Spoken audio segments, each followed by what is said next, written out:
Meus irmãos, vamos orar mais uma vez. Oremos ao Senhor.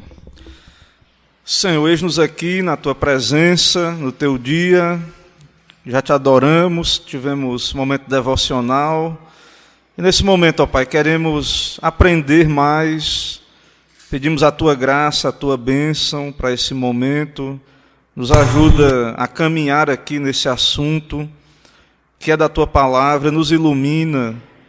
Ó Deus, abençoa cada um dos que aqui estão, ó Pai, que sejam alimentados, sejam edificados e que o Senhor fale aos corações, ó Deus. É o que Te peço, agradeço em nome de Jesus. Amém.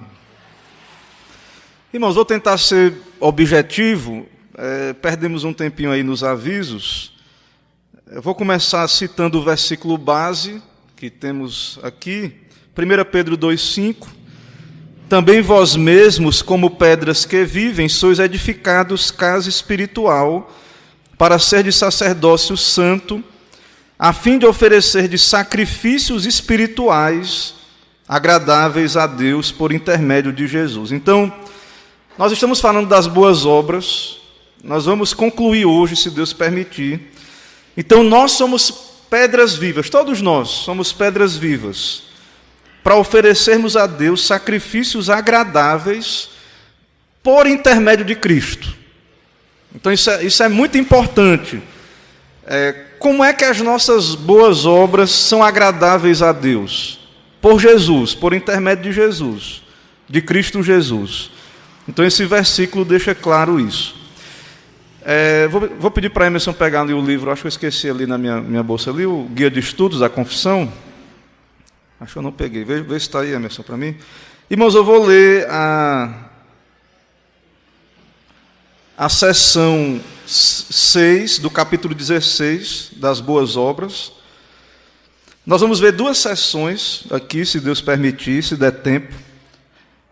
E a primeira, a sexta, diz o seguinte: não obstante as pessoas dos crentes sendo aceitas por meio de Cristo, suas obras são também aceitas por Ele.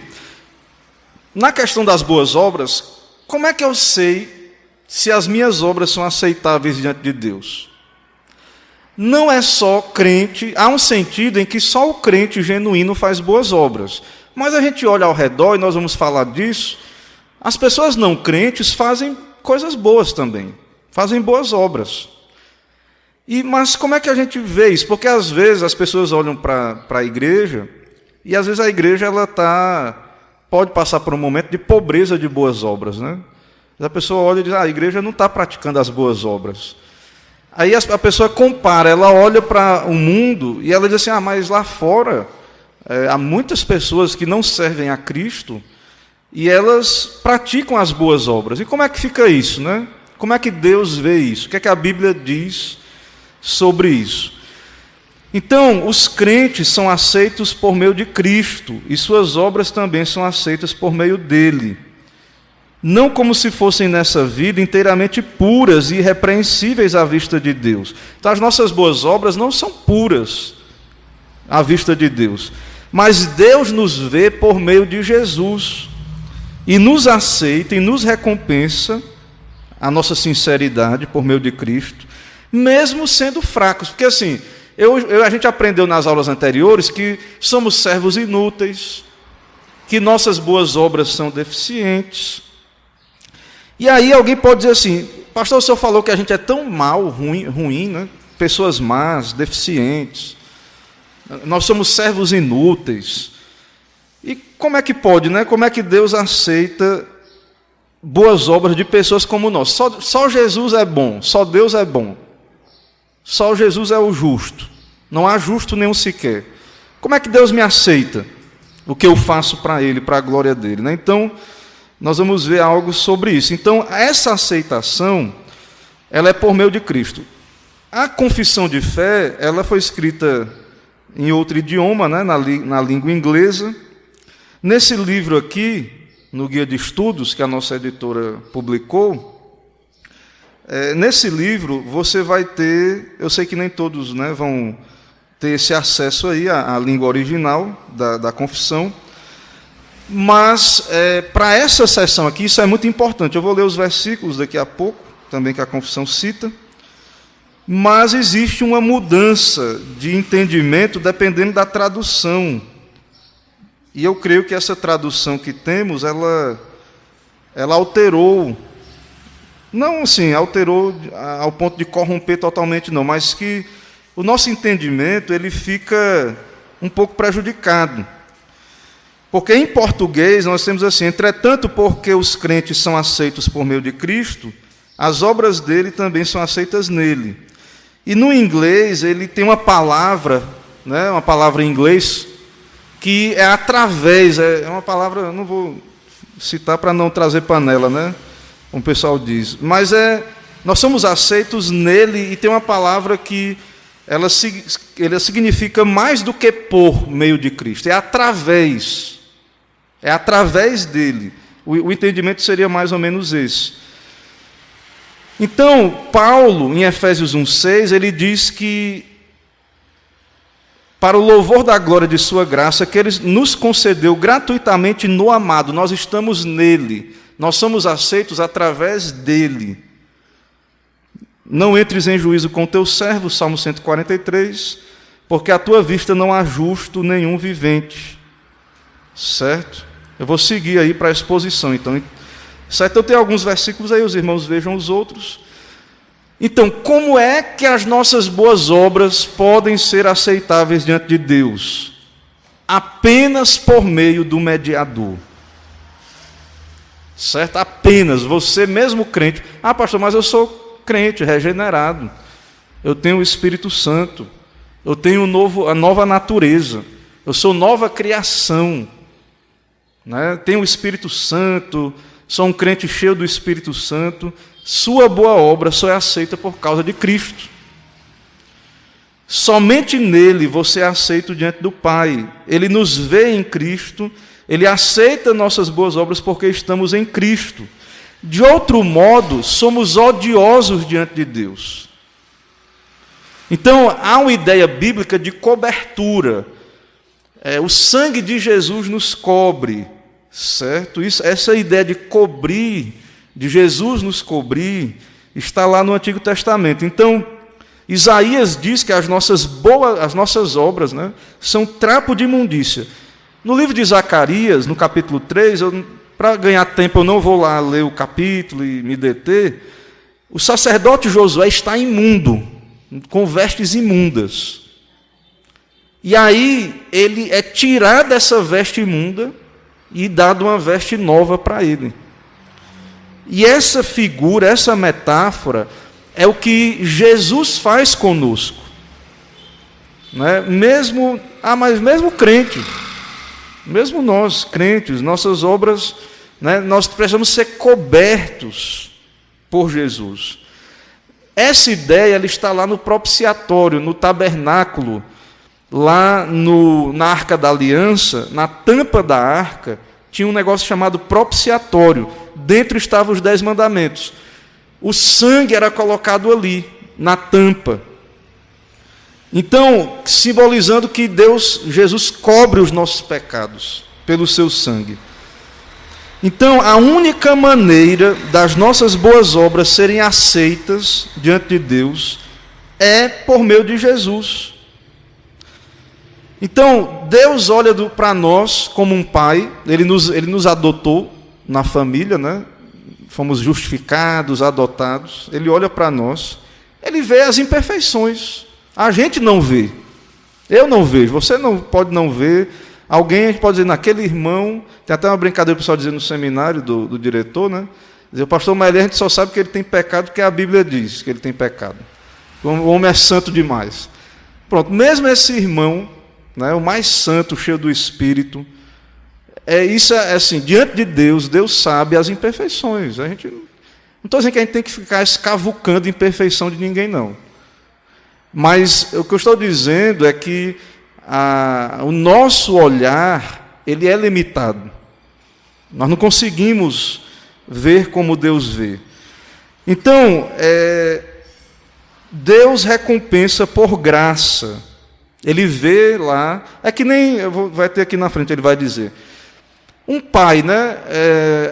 Um pai, uma mãe, o filho vai lá, dá um presente ou faz algo para agradar o seu pai. O pai está vendo ali, né? Está mal feito esse negócio aqui.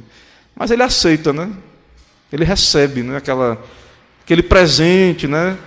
Às vezes é um desenho, né? Um desenhozinho meio rabiscado ali, né? Então, assim, mas a intenção e a sinceridade, né? Então, um pai aceita, né? E Deus é o nosso pai, Ele nos aceita por graça. Então, isso, irmãos, é importante percebermos o fundamento das boas obras, Cristo. Nós não temos do que nos gloriar em obras. Nosso fundamento é Jesus, é Cristo Jesus. O Pai nos aceita porque temos um sumo sacerdote que intercede por nós. Deus sabe a sua limitação, a minha limitação. Ele nos compreende, né? Ele julga as nossas ofertas com base naquilo que podemos fazer e não naquilo que não podemos. Tem várias parábolas na Bíblia dos talentos, né? Que Deus dá 2 para um, 5 para outro. A gente aqui, às vezes, no nosso julgamento humano, colocamos padrões, né, e exigências ali, às vezes, de igualdade, mas veja, lá em 2 Coríntios 8,12, Paulo registra lá: porque se há boa vontade, será aceita conforme o que o homem tem, e não segundo o que ele não tem. Então, Deus sabe, né? Deus conhece a oferta de cada um, o serviço de cada um. Deus conhece, Ele não quer Deus não vai exigir de mim uma coisa que eu não tenho, que Ele não me deu primeiro. Tem uma oração de Agostinho que deixava Pelágio irritado, né? Pelágio cutucava Pelágio assim, que Agostinho dizia mais ou menos assim: Senhor, me pede o que o Senhor quiser, mas me dá o que o Senhor me pede. Pode me pedir para fazer o que eu quiser, mas me dê primeiro a graça, né?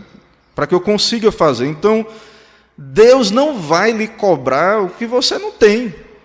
Agora, do que Ele lhe deu, dos dons que Ele lhe deu, dos talentos que Ele lhe deu, aí sim, você vai ser responsável. Você vai responder diante de Deus. Mas mesmo nesses talentos, você vai perceber que não consegue perfeitamente. Há imperfeições, e Deus vai aceitar por graça. Hebreus 6,10 diz: porque Deus não é injusto para ficar esquecido do vosso trabalho e do amor que evidenciaste para com seu nome, pois servistes e ainda servis aos santos. Então, não se preocupe, que o seu trabalho não vai ser esquecido diante de Deus. Não se preocupe com isso. Deus não é injusto. Então, nossos critérios, né, humanos, a gente pode errar, falhar, não, né, dar honra a um irmão, alguma coisa do tipo. Porém, Deus, Ele sabe, né, e Deus não é injusto, e Ele vai ser contemplado, você vai ser contemplado por Deus dentro daquilo que Deus lhe deu graça para executar. Então, temos que ter essa sabedoria. Cada irmão tem suas habilidades, né? Tem seus dons, tem sua vocação. Então Deus ele entende, o Senhor entende isso. É verdade que um dia iremos dizer que somos servos inúteis quando fazemos nossa obrigação em nossos melhores momentos. Então, dentro do tribunal de Deus, a gente vai ficar ali humilhado, né? Quando o Senhor voltar diante do julgamento de Deus, traga aí suas boas obras aí, coloca aí para a gente ver aqui. Os justos, lá, quando Jesus fala lá do trono branco, eles nem lembravam, né? Quando foi que eles tinham feito as boas obras. Mas apesar, irmãos, de sermos servos inúteis, deficientes, o Senhor vai dizer, no final, por graça: muito bem, servo bom e fiel, foste fiel no pouco, sobre o muito te colocarei, entra no gozo do teu Senhor. Então, a nossa expectativa, por graça, né? Que Deus realmente tenha misericórdia, né? Das nossas boas obras, né? Que Ele tenha misericórdia de nós, né? Que fazemos nossa obrigação quando fazemos o que fazemos, e fazemos de modo muito imperfeito, né?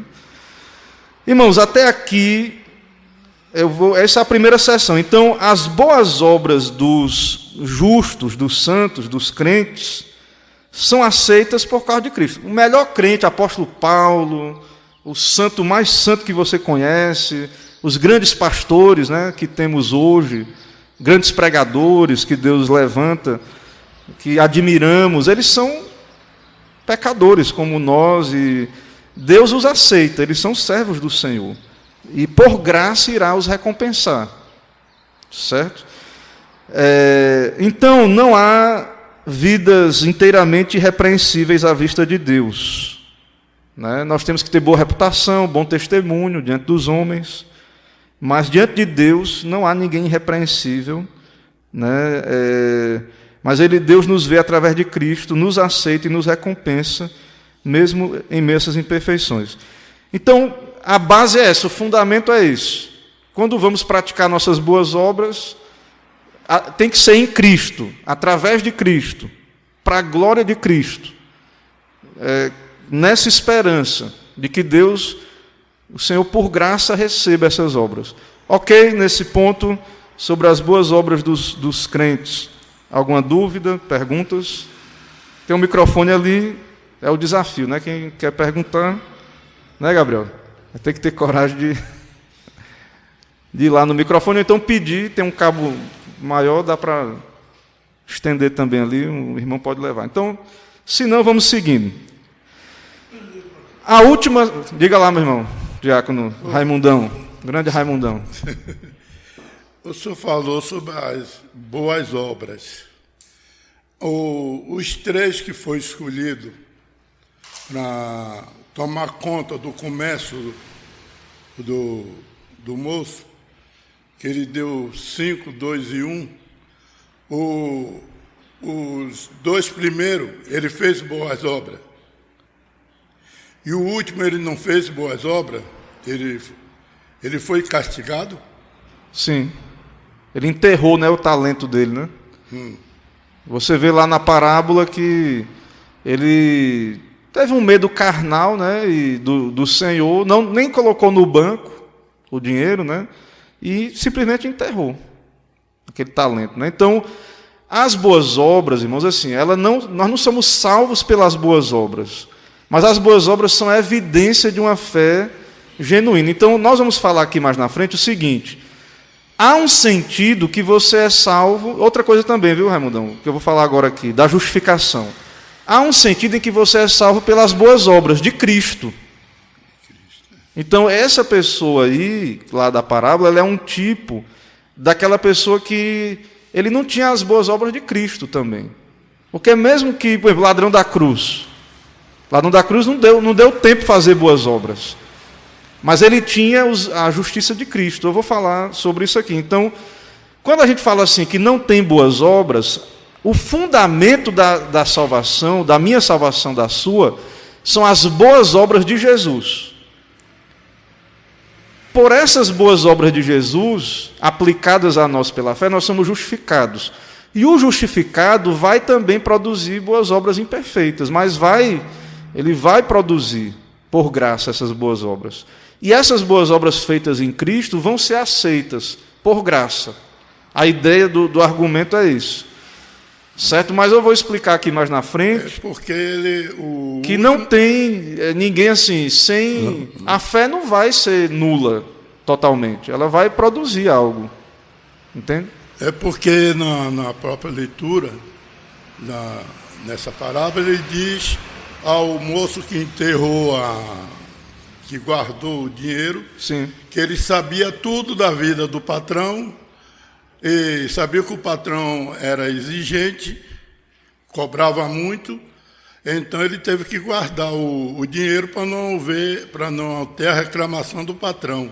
E no pensamento, quer dizer... Ou seja, uma fé morta, né? O que Tiago diz, né? É uma fé, ele conhecia o patrão, ele sabia que ia ser cobrado e não fez nada quanto a isso. Bom, né? Então, realmente, assim, apesar, irmãos, viu, assim, ali é uma parábola, né? Então a gente tira essas lições assim, mas existe uma ideia central ali, né? Há uma ideia central. Então a gente tem que ter cuidado também, cada gênero ali da Bíblia, parábola, assim, existe um propósito ali central, né? Mas eu creio que dá para retirar sem prejuízo do texto ali essa ideia, sim, de que a falta de boa obra ali é uma evidência, né, de que aquela pessoa não era um justo, não era um crente e tudo mais. Mas eu creio que eu vou abordar isso aqui um pouco mais na frente agora. Pastor, então, e os não crentes? Eu conheço vários não crentes que são muito mais zelosos em boas obras do que os crentes. Gente que dá a vida para ajudar o próximo, e não são pessoas regeneradas, né? Não são pessoas cristãs. O que é que a confissão de fé tem a dizer sobre isso, né? E a palavra de Deus? Então, na seção 7, a confissão de fé fala disso. Ela vai dizer: as obras feitas pelos não regenerados, veja que ela não chama boa, né? Ela chama obras, feitas pelos não regenerados, embora sejam, quanto à matéria, coisas que Deus ordena e úteis tanto a si mesmo como aos outros. Então, ela começa dizendo o quê? A confissão de fé? Que essas obras, algumas obras que os não crentes fazem, são de acordo até com a palavra de Deus. Né? Amar o próximo. Lá depois você leia, vou citar, mas leia com atenção lá, 1 Coríntios 13, que fala, Paulo ele vai dizer, o texto famoso, né? Ainda que eu falasse a língua dos homens, dos anjos, ainda que eu desse o meu corpo para ser queimado, se não houver amor, e se não tem, nada disso me valeria. Né? Então, ali está falando de alguém que não é crente, né? Alguém que não tem a fé, que não faz por amor a Deus aquela obra, nem para a glória de Deus. Então, grandes obras, né, aí são demonstradas ali pelo apóstolo Paulo como sendo sem valor diante de Deus. Mas há um sentido, a confissão de fé reconhece, que essas obras são úteis. Irmãos, imaginem, a gente aqui, o pessoal fala aí que os evangélicos estão crescendo, coisas desse tipo, mas assim, a verdade é que a gente é a minoria ainda, né? E crente genuíno, crente, a gente sabe que é menos ainda, gente sincera, fiel, né? Imagine, irmãos, se os ímpios não fizessem coisas boas obras, a gente depende deles a cada momento. Então, quando você ficar doente, você não vai lá querer saber se o cirurgião é crente ou não é crente, não. Ele não é crente, ele não é cristão, mas ele está ali para fazer aquela função. Ele estudou, ele sabe fazer, é uma boa obra, não é salvar a vida de alguém, não é uma boa obra. E ele ganha mérito com Deus? Não, como crente, se fosse um médico, né, um médico cristão, ele fazendo para a glória de Deus, servindo a Deus naquela vocação, ele vai ser galardoado. Assim como a dona de casa que passa o pano no chão para a glória de Deus também. Cada um na sua vocação. Mas essas coisas são úteis. A utilidade nas coisas boas, nas obras, nas coisas que são feitas. Seria muito pior o mundo se os ímpios abrissem mão, né, de fazer qualquer coisa boa. E eles fazem, né? E pais que não são cristãos cuidam bem dos seus filhos, né? Várias coisas que são úteis, né? Que são coisas ordenadas por Deus. Tem gente que não é crente, mas que casa direitinho, cumpre a função de marido, a mulher cumpre a função de mulher. São coisas boas em si, coisas que a Bíblia diz que tem que ser feitas. E são coisas úteis. Ou seja, nós não temos que ser ingratos, né, como crentes, desprezar que há um resquício da imagem de Deus nos ímpios e que nós somos servidos pelo bom trabalho deles também. E não falo isso assim com orgulho, né, porque, não com superioridade, né, porque eu já vi que os judeus eles olham para os gentios com superioridade. Não sei se todos, né, mas como se a gente fosse escravo deles, né? Mas há um sentido em que Deus governa essas coisas, né? E as obras dos ímpios são úteis. Contudo, porque procedem de corações não purificados pela fé, não são feitas devidamente segundo a palavra. Então, são obras desconectadas da palavra, eles não têm o fundamento, Cristo e a sua palavra. O fim ou o propósito não é justo, ou seja, o que é o propósito justo? A glória de Deus. Calvino, né, os reformadores, eles entenderam isso, que tudo é para a glória, isso é bíblico, né? Mas tudo é para a glória de Deus. Então, as pessoas não cristãs têm um erro grave no que elas fazem, nas suas boas obras, que é o propósito, o fim, a finalidade. Para que é que eu faço o que eu faço? Eu tenho que pensar, irmãos, você tem que pensar. Por que é que eu sou um pastor? Por que é que eu faço o que eu faço? Né? É para a glória, eu tenho que entender que é para a glória de Deus. Você tem que entender que o que você faz é para a glória de Deus. Porque o mundo não pensa assim. E eles, às vezes, impõem isso sobre os santos, né, os justos. Eu mesmo, quando fui fazer seminário para pessoas amigos, né, ímpios dos meus irmãos, quando contava, eles achavam que era esperteza minha, né, querer ser pastor. Né? E muita gente pensa isso, né? Talvez até hoje pense. Mas eu, diante de Deus, por que é que eu acordo? O que me motiva estar domingo de manhã aqui? Muita gente pode pensar que é porque eu sou assalariado. Né? Muita gente pode pensar, eu tenho que ter consciência, eu estou aqui para me alegrar no Senhor, para prestar culto a Deus. E eu tenho um serviço que eu presto, dentro da minha vocação, que é instruir a igreja, é pregar o evangelho. Eu entendo que eu tenho uma vocação para isso. A mesma coisa você lá no seu trabalho. Você é digno do seu salário, da sua profissão. Mas se você é um crente, você vai entender e querer que você está ali para a glória de Deus. Você vai ter galardão. Não é maravilhoso, né? Muita gente acha que só vai ter galardão coisas feitas na igreja. Isso era uma mentalidade medieval. Na Idade Média, tinha duas categorias de pessoas: os religiosos, que estavam nos conventos, as freiras, os monges, e tinha o povo comum, que era um povo que vivia uma vida qualquer. E as pessoas não entendem isso, irmãos. Tem influência no nosso meio evangélico, mas na igreja reformada, não. A gente tem que entender que não é assim que nós pensamos. Então, você vai fazer boas obras todos os dias na sua casa, sendo um bom esposo, um bom filho, na sua profissão, na igreja também. Se você tem um trabalho, alguma coisa que você faz na igreja, faça para Deus, faça para a glória de Deus, né? Os cargos que a gente tem, às vezes o pessoal brinca, né, com o menino da projeção, né? Tem muitos memes aí, brincando com o rapazinho. Faça para a glória de Deus, né? O zelador da igreja, o irmão que faça para a glória de Deus. Vai ter galardão dessas coisas. Se Deus lhe chamar para ser um missionário, um pastor, né, na nossa igreja, eu entendo particularmente que o missionário é um pastor, né? Vá para a glória de Deus.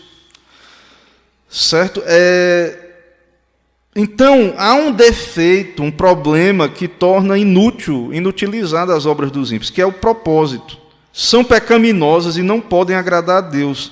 Nem prepara o homem para receber a graça de Deus. Essas obras dos ímpios, elas não têm valor nenhum, nem para dizer assim, então, porque tem uma linha teológica que diz assim, que Deus previu, né, algo no pecador e aí escolhe. Como a nossa igreja é agostiniana, é a doutrina da graça, né? Nós não entendemos que Deus não viu nada em mim nem em você para nos escolher, para me escolher nem lhe escolher. Então, você não foi salvo porque Deus viu lá, fulano de tal é muito sincero, bom, ele faz obras, e aí é uma pessoa boa, maravilhosa, eu tenho que escolher essa pessoa, né, para estar no meu reino. Não foi isso que Deus viu, né? Pelo menos não é o que a nossa igreja entende. Porém, embora o ímpio não faça nada que é aceito diante de Deus, o ímpio chegar e dizer assim, pastor, estou entendendo, né? Você aí está dizendo que, quer dizer então que nada que eu faço presta. Então não vou fazer mais nada não. É pior. Ele diz, negligenciá-las é ainda mais pecaminoso. Quando o ímpio chega nesse entendimento assim, isso é um mal gigantesco, né? Quando ele diz assim, quer dizer que esse Deus cristão aí, nada está bom do que eu faço? Então pronto, aí chuta o pau da barraca, né? Então pronto, aí nesse momento, isso ainda é pior, ainda é um pecado maior ainda, se ele não se arrepender, a situação dele piora. A confissão cita aí, 2 Reis 10, 30 a 31, de um tal de Jeú. Esse Jeú era ímpio, e Acabe também era ímpio. Mas veja o que Deus diz. Porquanto bem executaste o que é reto perante mim, e fizeste a casa de Acabe segundo tudo quanto era o meu propósito, teus filhos até a 4ª geração se assentarão no trono. Esse indivíduo aí era ímpio. Mas num determinado momento ele fez o que Deus mandou. E Deus diz, você vai ter filho no trono até a 4ª geração. Acabe teve um momento que Acabe chorou lá diante de Deus, deu um choro lá, e Deus foi humilde, né? Aí Deus, não, Acabe, tu não vai ver o mal que eu vou mandar sobre Israel, não. Irmãos, não quer dizer que Acabe se converteu, não. Então, Deus, ele é pior. Essa pessoa que se rebela, ela vai estar debaixo de mais juízo. Então, mesmo o ímpio que tenta andar direitinho, ele é beneficiado por não andar numa vida dissoluta, né? Uma vida abertamente ímpia. Outro exemplo aí da dificuldade de entendermos a boa obra e a má obra, Hebreus fala de Abel, né? Que ofereceu o mais excelente sacrifício. Quem olhava ali, estavam os dois irmãos cultuando a Deus, né? Mas a gente sabe que a oferta de Caim, alguns vão dizer que a forma estava errada e o conteúdo, e a intenção, né? Por isso não foi aprovado Caim.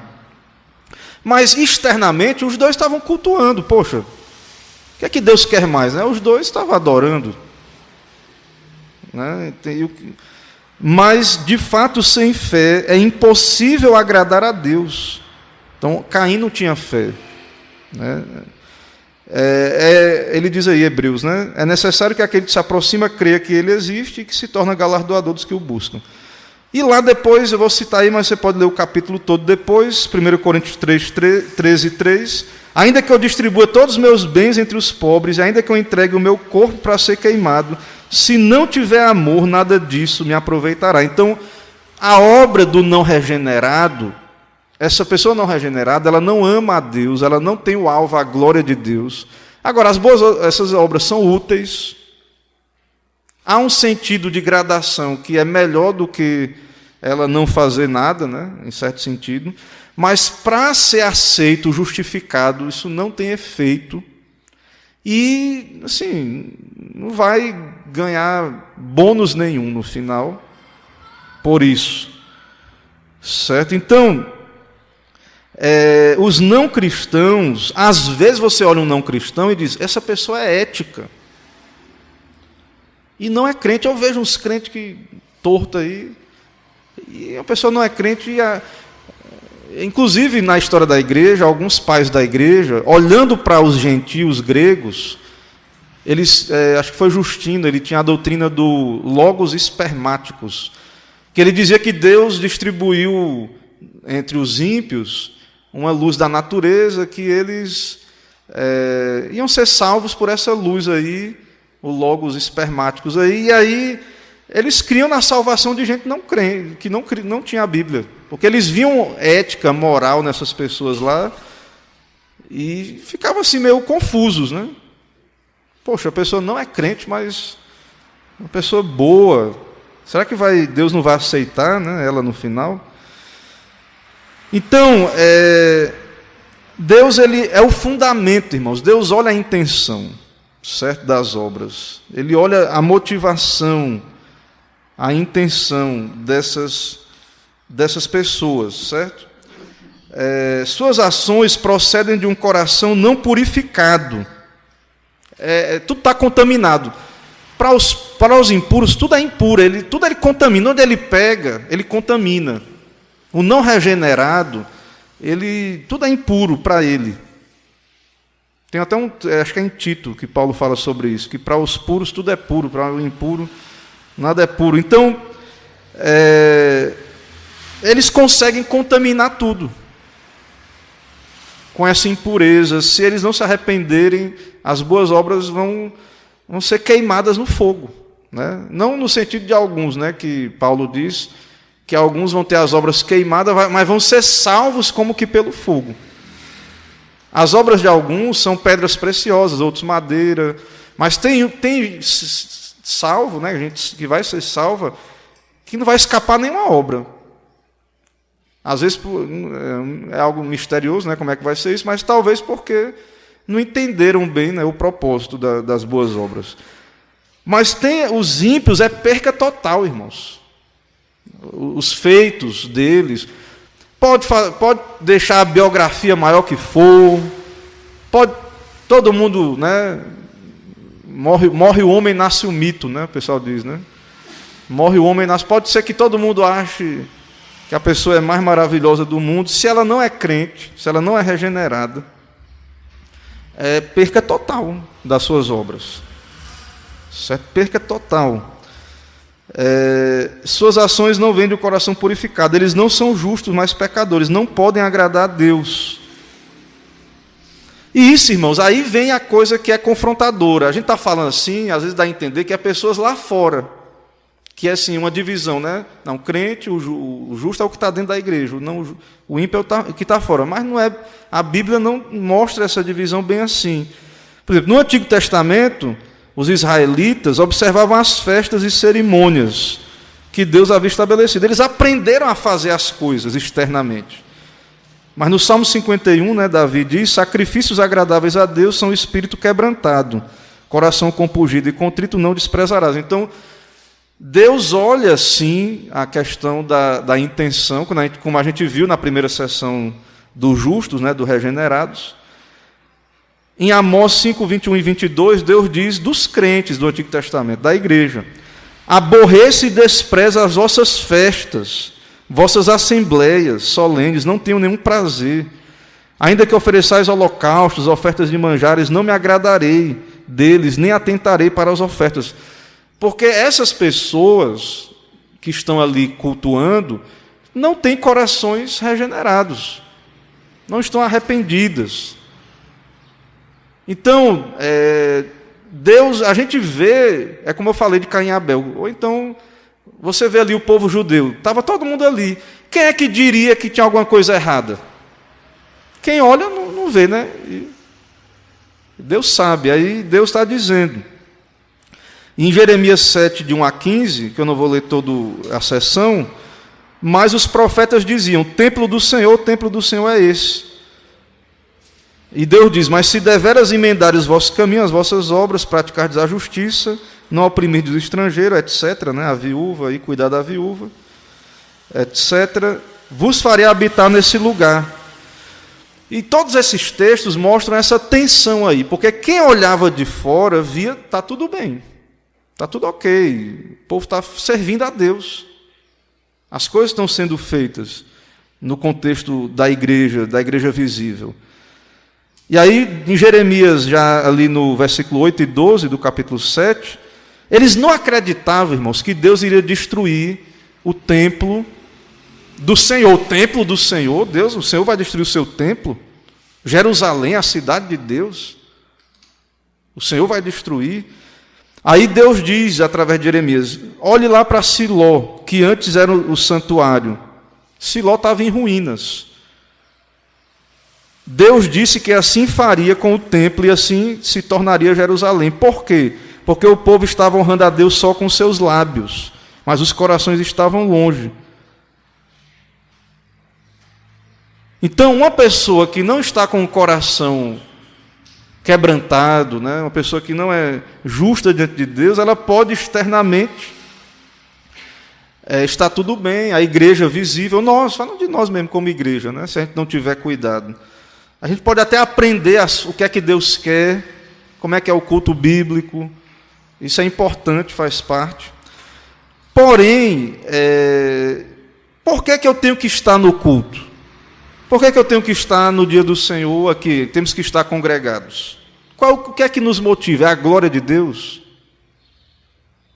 Por que eu faço coisas na igreja? Né? Qual é a motivação?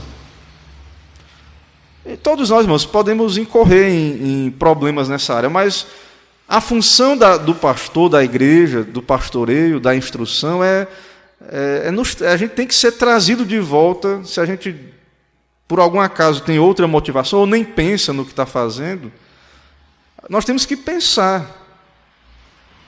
Né? Nós temos que pensar o porquê. Nos preparamos, acordamos cedo, organizamos as coisas para poder estar aqui, na igreja. E também saber que uma pessoa não regenerada tem os mesmos pés que o regenerado tem para vir. Tem a mesma boca para cantar, o mesmo olho para ler a Bíblia. Mas ele não é aceito por Deus. Por que ele não é aceito? Não é porque o que é aceito é melhor do que ele, não. É porque o que é aceito por meio de Cristo. Então nós temos que ter muito cuidado, né, nesse fundamento. Porque é importante termos fruto, termos obras, é importante. Mas também é importante que tenha base, que seja feita corretamente, que Deus seja glorificado com essas obras.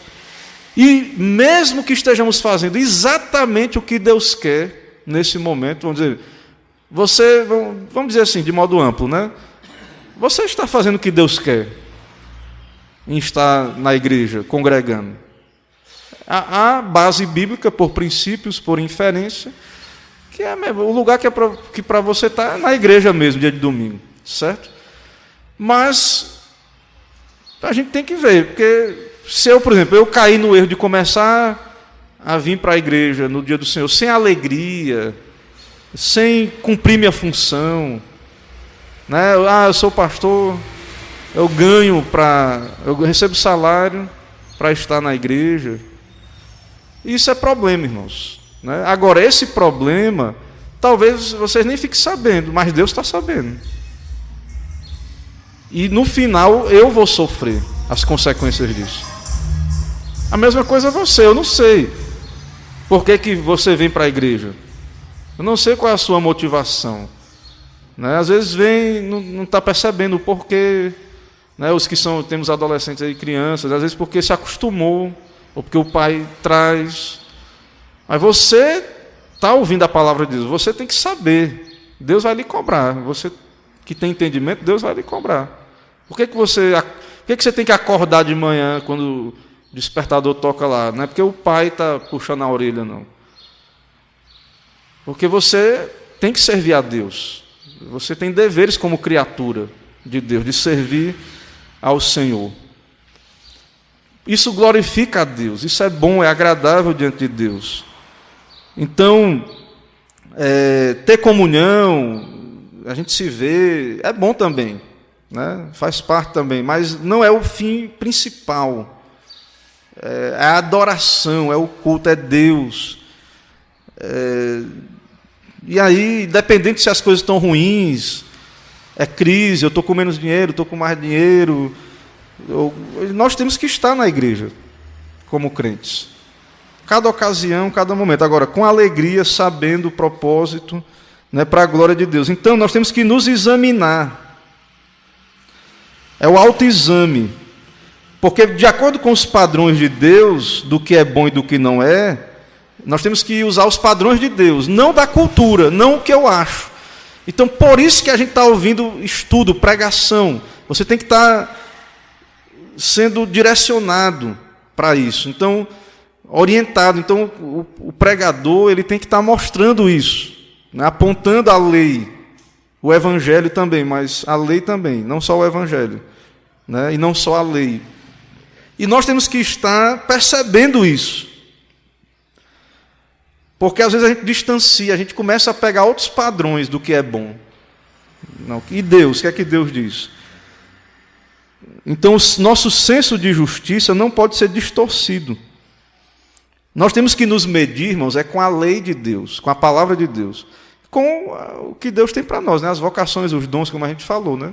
Que Deus exige de cada um de nós. Então, é isso que nós temos que fazer. Então, quando nós confrontamos com a lei, a gente vai ver que não faz o suficiente. E aí nós vamos para a cruz, nos gloriar na cruz. E aí, irmãos, é que entra o que Raimundão perguntou, que é o quê? Nós, nesse caminho aqui das boas obras, vamos perceber que só as obras de Cristo são suficientes para nós, para nos dar paz, para nos fazer aceitos diante de Deus. Então, você não consegue, eu não consigo satisfazer as demandas de Deus. Só Cristo conseguiu, porque Ele era sem pecado. Então, onde a gente pega, vai ter imperfeição.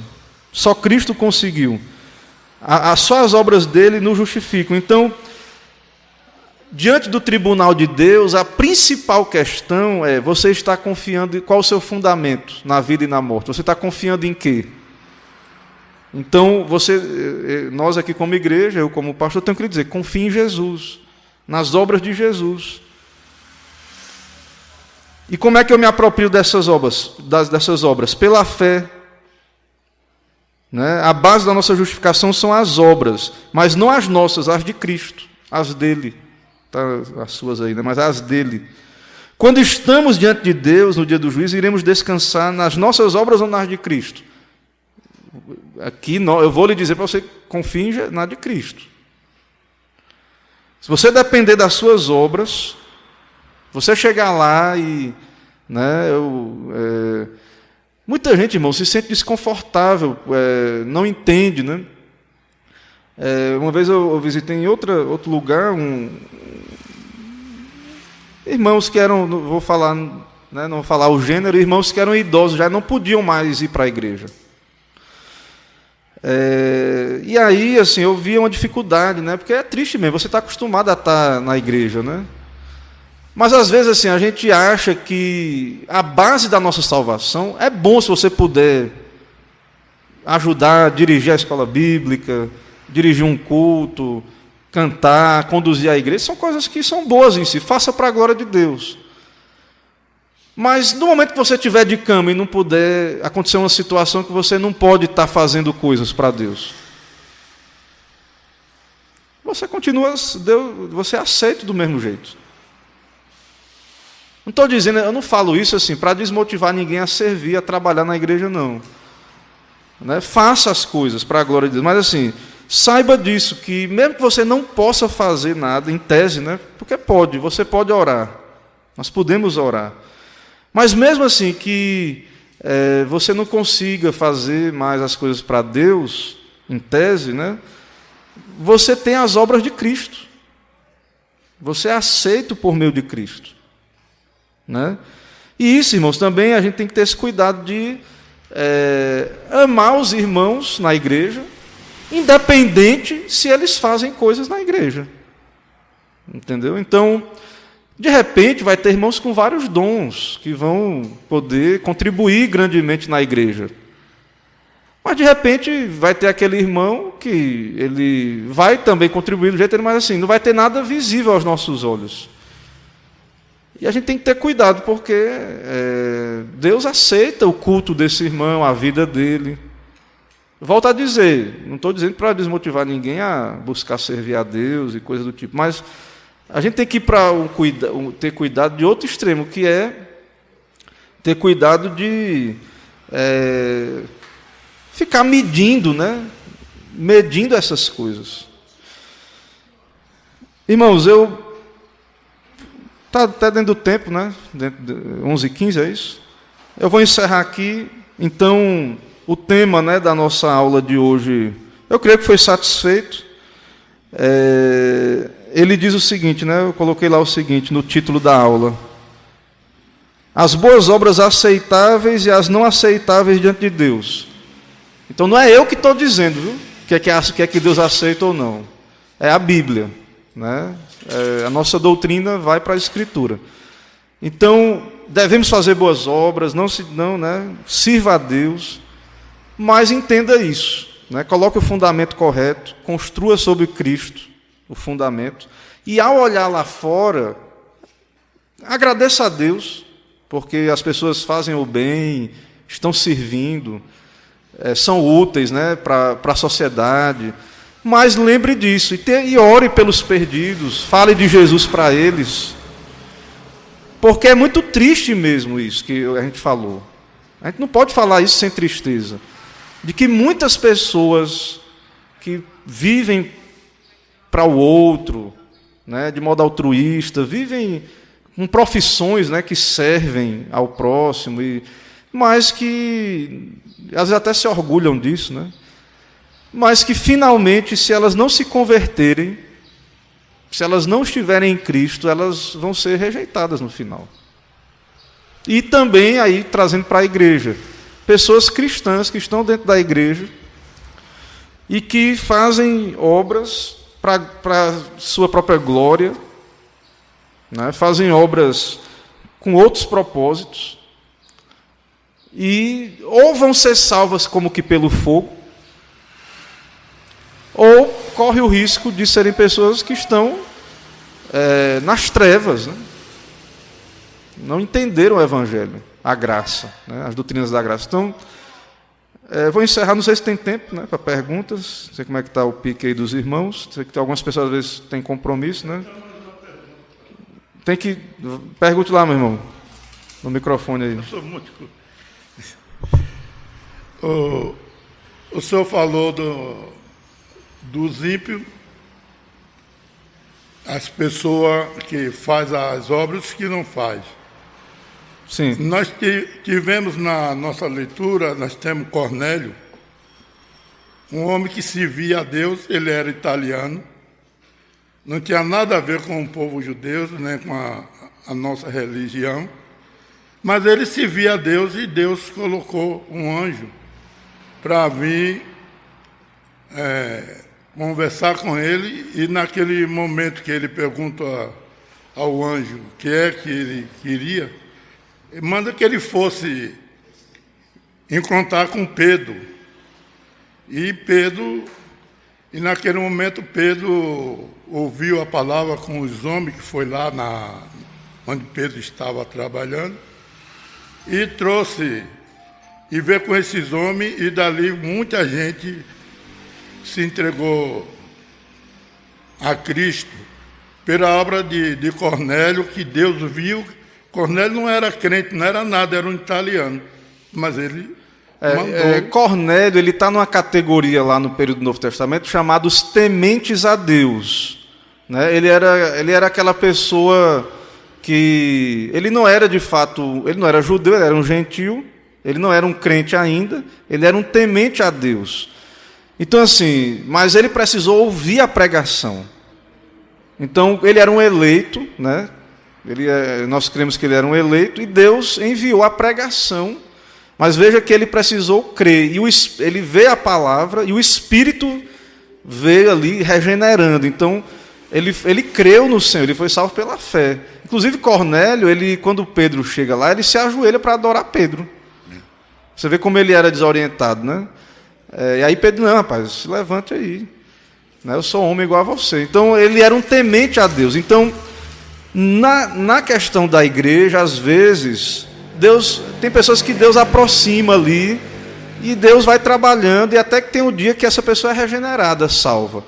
Mas não quer dizer, né, embora realmente o texto de Cornélio se torne um texto difícil, porque ele tinha boas obras, né, e o texto cita, né, que ele era essa pessoa temente a Deus, que as boas obras dele, né, subiram diante de Deus. Então, existe realmente assim, a pessoa não regenerada, que ela serve à sociedade, que ela é útil, embora ela não está salva, ela está numa categoria, em certo sentido, né, acima daquele que vive no crime aberto, né, na criminalidade. Em certo sentido, ela é uma pessoa útil. Deus, ele tem, assim, a gente não entende muito bem o juízo de Deus. Para a salvação final, tem que ser Cristo, somente pelo mediador. Mas eu volto a dizer, as pessoas éticas, as pessoas que ainda aceitam casamento, mesmo que não são crentes, elas se beneficiam disso. E às vezes Deus atrai essas pessoas para o Evangelho, né? Mas eu volto a dizer, eu entendo que o texto ali de Cornélio deixa claro que ele teve que ouvir a pregação, certo? Ele foi salvo pela fé, não por obras, né? Mas ele realmente era uma pessoa dedicada. E talvez a ênfase aí seja que mesmo uma pessoa cheia de boas obras precisa crer, ouvir a pregação. Então, esses Cornélios que estão aí, eles precisam crer, nascer de novo. Nicodemos, né? Então, essas pessoas que a gente conhece, a gente não pode pensar assim, não, fulano é praticamente um crente. Ele pode ser uma pessoa que ele não é ateu, ele até crê em Deus, ele faz boas obras. Se ele for um eleito, Deus vai preparar um momento para ele ouvir a pregação. E nós temos que orar e tentar, da nossa parte, promover isso. Fazer com que o Evangelho chegue. Porque Deus envia Pedro, faz um sonho lá com Pedro, dos animais. Pedro tinha preconceito. E quando Pedro chega, a mensagem está com Pedro. Ele diz, fale o que o Senhor mandou você falar. Então ele precisou ouvir o Evangelho, precisou ouvir a mensagem. Ele não era salvo, né? As obras, em certo sentido, eram úteis, né? Mas ele não foi salvo pelas obras, Cornélio, né? Não sei se esclarece, né? Mas o entendimento geral, pelo menos que eu tenho particularmente, é esse, né? Mas é um texto realmente que deixa confuso. Alguém pode ler a história e achar que as obras de Cornélio foram preparatórias, né? Não, agora, nós cremos, irmãos, que o Espírito Santo ele tem uma obra de convencer o pecador do pecado, da justiça e do juízo.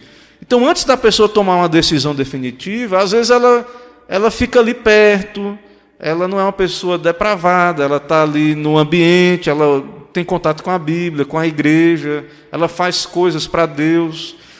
Em épocas de avivamento, há registros de pessoas que estavam ali, eram tementes a Deus, mas que disseram, não, agora que eu entendi que eu criei mesmo no Senhor, para a minha salvação. Então, tem pessoas que...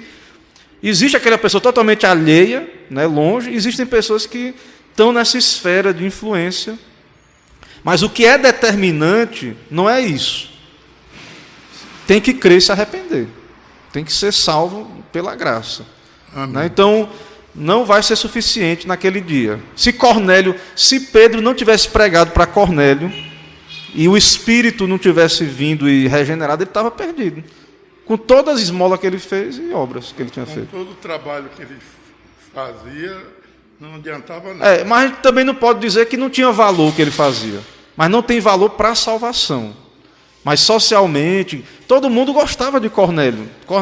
E tem outros casos lá no Novo Testamento de pessoas que eram tementes a Deus, alguns não eram regenerados, mas contribuíam. É como essas pessoas assim, a gente tem às vezes uma reforma na igreja, e tem aquela pessoa que não é da igreja, não é crente, mas diz, está aqui pastor, eu quero ajudar. A gente não pode dizer que isso tem mérito para a salvação dessa pessoa, porque faz isso. É útil, ela está contribuindo para que tenha uma igreja na cidade, que tenha um conforto. Isso é útil, é bom, o que ela faz em certo sentido. É uma obra útil, mas não é no sentido salvífico, não é no sentido de aceitação diante de Deus. Porém, essa pessoa que está próxima ali, que tem essa simpatia com a igreja, ela, assim, não é que é mais fácil, não é essa linguagem. Ela está numa esfera de ação ali, há uma probabilidade dela ouvir a pregação e se converter, né?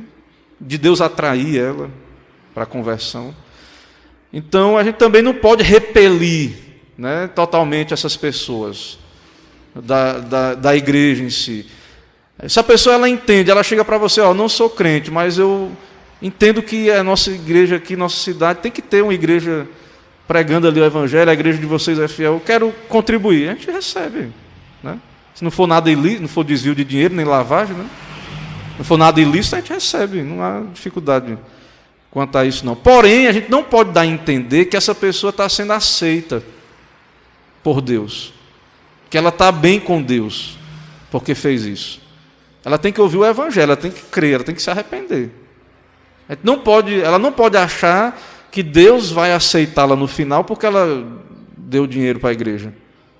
Senão a salvação era comprada. Entende? Então, assim, a gente tem que deixar claro isso. Certo? Então, não repelir as pessoas, não considerar inútil o que elas fazem, mas ter bem claro isso, né? Então, às vezes tem igrejas que têm centro de recuperação, escolas, vai ter gente que não é crente ali, fazendo algum serviço. Às vezes a igreja vai ter alguém que não é crente na contabilidade, em várias áreas. Essas coisas são úteis, estão servindo à igreja. Mas não quer dizer que essa pessoa agora vai para o céu por causa disso. O próprio pastor, ele é um ministro, né? Se ele não for crente, se ele não crê de verdade, se ele não crê no Senhor, ele vai passar a vida toda pregando. Se ele não crê, no final, não vai ser nada aceito, ele está perdido. Não vai ser aceito. Então, não é preparatório, Deus não aceita nada fora de Cristo. Nada fora de Cristo. Então, a gente, com carinho, com amor, né? A gente deve explicar isso para as pessoas, né? Elas têm que crer no Evangelho, em Jesus. Irmãos, vamos encerrar, o tempo já está bem avançado, vamos orar.